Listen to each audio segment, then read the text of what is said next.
یہ بلخ ہے، علم کی خوشبو سے مہکتا ہوا شہر، جہاں گلیوں میں قدم رکھنے والا ہر شخص تو طالب علم ہے، یہ کسی طالب علم کا استاد۔ فجر کی روشنی میں نہائے ہوئے گنبد، میناروں سے اترتی اذان، اور کتابوں کا بوجھ اٹھائے خاموش چہرے، یہ وہ زمین ہے جہاں الفاظ صرف بولے نہیں جاتے، محسوس کیے جاتے ہیں۔ اسی شہر کے ایک سادہ سے گھر میں ایک خاموش مگر غیر معمولی لمحہ جنم لیتا ہے۔ چراغ کی مدھم روشنی میں ایک بچہ دنیا میں آتا ہے، کسی کو خبر نہیں کہ یہ بچہ صرف ماں باپ کا نہیں، صدیوں کا ہے۔ فضا میں عجیب سا سکون ہے، جیسے وقت خود سانس روک کر کھڑا ہو۔ بہاؤالدین ولد، علم کے سمندر، تقو کے پیکر، اپنے نومولود بیٹے کو غور سے دیکھتے ہیں۔ ان کی آنکھوں میں حیرت بھی ہے اور خاموش دعا بھی۔ وہ کچھ نہیں کہتے، مگر دل کہتا ہے یہ بچہ عام نہیں ہوگا۔ وقت گزرتا ہے اور وہ بچہ آسمان کو تکتے ہوئے خاموش سوالوں میں گم رہتا ہے۔ قرآن اس کے پہلو میں ہے، مگر اس کی نگاہیں لفظوں کے پیچھے چھپی حقیقت کو ڈھونڈ رہی ہے۔ یہ خاموشی کمزوری نہیں، آگ ہے، اندر جلتی ہوئی۔ مدرسے کی فضا سوالوں اور جوابات سے بھری ہوئی ہے۔ عمر میں سب سے چھوٹا، مگر توجہ میں سب سے آگے، جلال الدین۔ جب استاد بولتا ہے تو وہ سنتا نہیں، سمجھتا ہے کتابیں اس کے لیے بوجھ نہیں، راستے ہیں۔ بزرگ علماء ایک دوسرے کی طرف دیکھتے ہیں، سرگوشیاں ہوتی ہیں۔ یہ لڑکا غیر معمولی ہے، سوال ایسے جو عمر سے بڑے ہیں، اور خاموشی ایسی جو علم سے بھری ہوئی ہے۔ رات کے سناٹے میں ایک چراغ جل رہا ہے، اور اس چراغ کے پاس ایک لڑکا اپنے اندر جھانک رہا ہے۔ وہ بولتا نہیں، مگر اس کے اندر الفاظ ہجوم کی صورت جمع ہو رہے ہیں۔ یہی خاموشی کل شور بنے گی۔ اچانک فضا بدل جاتی ہے، افق پر دھواں ہے، آگ ہے اور خوف ہے۔ منگولوں کی آہٹ صرف قدموں کی نہیں، تباہی کی ہے۔ بلخ جو علم کا گہوارہ تھا اب لرز رہا ہے، مدرسے جل رہے ہیں، کتابیں جو صدیوں کا علم تھیں راکھ بن رہی ہیں، علماء روتے ہیں، لفظ جلتے ہیں، اور تاریخ چیخ رہی ہے۔ یہ صرف شہر نہیں جل رہا، یہ تہذیب ہے۔ بہاؤالدین ولد خاموشی سے فیصلہ کرتے ہیں۔ یہ ہجرت ہے، مجبوری نہیں، حفاظت، علم کو بچانے کی آخری کوشش۔ دیواریں، گلیاں، مینار سب پیچھے رہ رہے ہیں۔ یہ جدائی الفاظ سے بڑی ہے، اونٹوں پر کتابیں ہیں، دلوں پر بوجھ۔ یہ سفر صرف زمین کا نہیں، تقدیر کا ہے۔ جلال الدین ایک بار مڑ کر دیکھتا ہے، آنکھوں میں آنسو نہیں، عزم ہے۔ وہ جانتا ہے کہ جو پیچھے چھوٹ رہا ہے وہ ختم نہیں ہو رہا، وہ اس کے اندر جا رہا ہے۔ کارواں آگے بڑھتا ہے، سورج ابھر رہا ہے، اور ایک بچے کے اندر وہ روشنی جل چکی ہے جو آنے والے وقتوں کو روشن کرے گی۔ یہ اختتام نہیں، یہ آغاز ہے۔ بلخ کی خاک ابھی دل سے اتری نہیں تھی کہ تقدیر نے ایک نیا شہر عطا کیا۔ کون یہ؟ یہاں فضا میں جنگ کا شور نہیں تھا، بلکہ سکون تھا۔ اور علم کی پیاس کارواں شہر میں داخل ہوا اور کسی کو اندازہ نہ تھا اس خاموش مسافر کے قدم آنے والے وقتوں کو بدلنے والے ہیں۔ یہ ہجرت ختم ہو چکی تھی مگر اصل سفر اب شروع ہونا تھا۔ کچھ ہی عرصہ گزرا کہ ایک اور امتحان آ گیا۔ بہاؤالدین ولد، استاد، باپ، سایہ، خاموشی سے دنیا سے رخصت ہو گئے۔ کمرے میں سناٹا تھا اور رومی سر جھکائے بیٹھا تھا۔ اس لمحے نہ آنسو تھے نہ فریاد، بس ایک خلا۔ وہ جانتا تھا کہ اب علم صرف وراثت نہیں، ذمہ داری ہے۔ وقت نے کروٹ لی۔ قونیے کی مسجدیں اور مدرسے اب ایک ہی نام سے بھرنے لگے، جلال الدین رومی۔ وہ بولتا تو مجمع خاموش ہو جاتا، وہ سمجھاتا تو سوال رک جاتے۔ اس کی زبان میں منطق تھی، فقہ میں گہرائی اور علم میں پختگی۔ وہ استاد بن چکا تھا، ایک عظیم استاد۔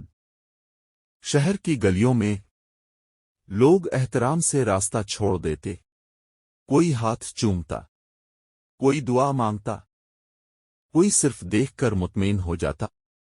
یہ وہ مقام تھا جس کا خواب اکثر لوگ دیکھتے ہیں، عزت، مقام اور شہرت، لیکن رومی خاموش تھا۔ رات کو جب شاگرد چلے جاتے اور کتابیں بند ہو جاتی، تب سوال جاگتا۔ چراغ کی مدھم روشنی میں رومی کتابوں کے درمیان بیٹھا ہوتا، ہر صفحہ پڑا ہوا تھا، ہر مسئلہ یاد تھا، مگر دل پیاسا تھا۔ وہ خود سے پوچھتا، کیا علم کافی ہے؟ کچھ اور بھی ہے جو میں نہیں جانتا؟ اور جواب خاموش رہتا۔ دن میں وہ درس دیتا، رات میں سوچتا، مگر حرکت راک چکی تھی۔ وہ راستہ بتانے والا بن گیا تھا، مگر خود چل نہیں رہا تھا۔ یہی جمود تھا، علم کی بلندی پر کھڑا، ایک خاموش ٹھہراؤ۔ اور یہی وہ لمحہ ہوتا ہے جہاں روح کچھ اور مانگتی ہے۔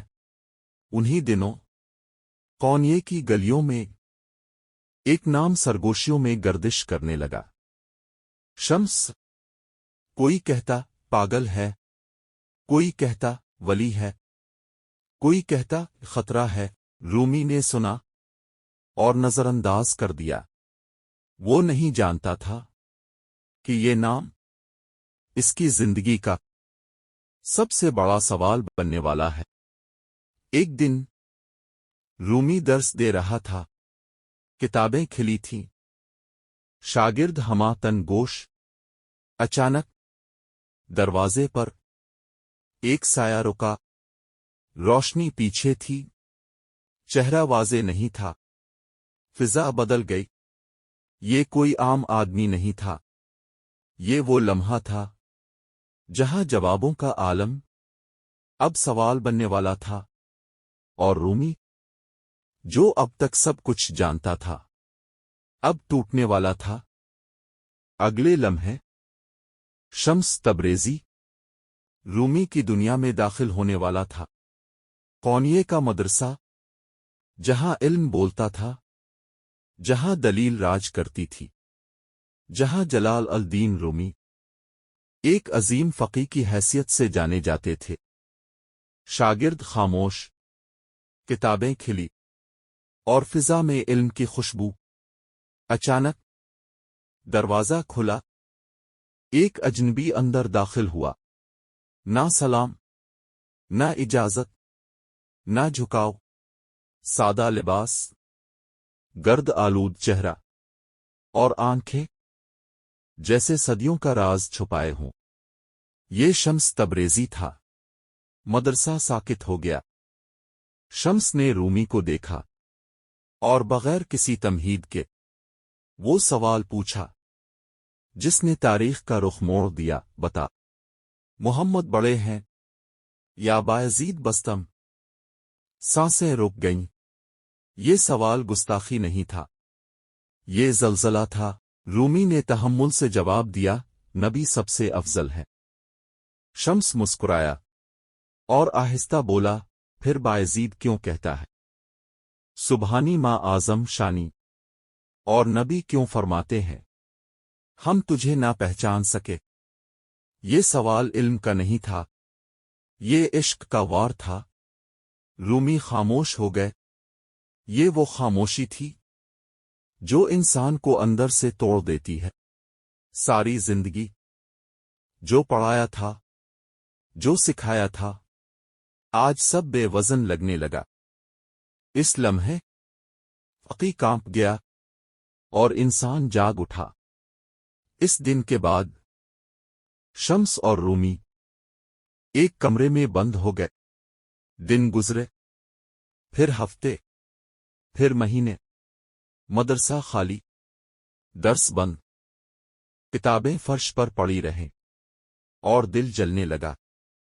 شمس بولتا تھا کم، مگر جب بولتا تو رومی کے اندر کی دیواریں گرا دیتا۔ وہ کہتا علم بوجھ بن جائے تو اسے جلا دو، خدا کو لفظوں میں نہیں، جلتے دل میں تلاش کرو۔ قونیے میں شور مچ گیا، شاگرد ناراض، لوگ خوفزدہ۔ یہ شمس کون ہے؟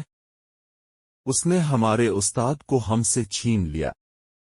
کچھ نے کہا یہ جادوگر ہے، کچھ نے کہا یہ فتنہ ہے، مگر رومی خاموش تھے۔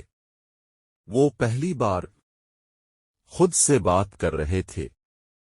پھر ایک دن شمس غائب ہو گیا، نہ کوئی پیغام، نہ کوئی نشان، جیسے زمین نگل گئی ہو۔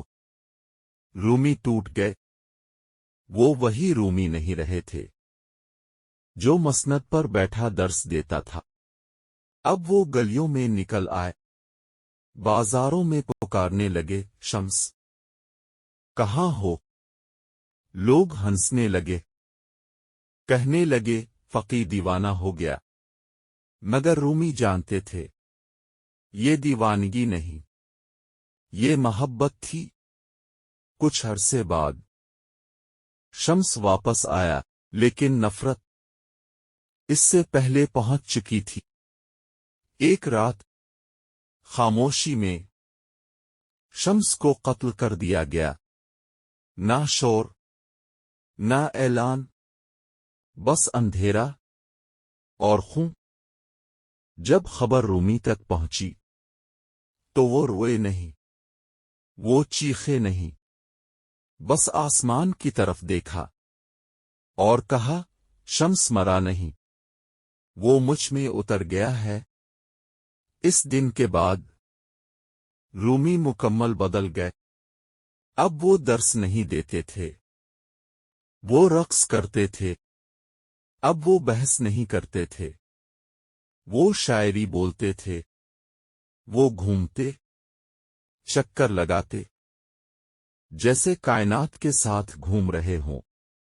لوگ کہتے یہ پاگل ہو گیا ہے۔ رومی مسکرا کر کہتے میں پاگل نہیں، میں آزاد ہو گیا ہوں۔ وہی رومی جن کی زبان سے نکلنے والے الفاظ آگ بن گئے، وہی آگ بعد میں مثنوی بنی، وہی رومی جو آج بھی دلوں کو جلا دیتا ہے۔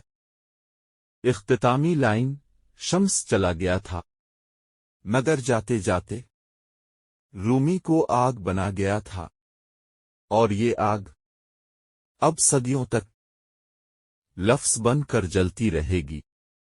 شمس کے بعد قونیے کی گلیاں وہی تھیں، مگر آواز بدل چکی تھی۔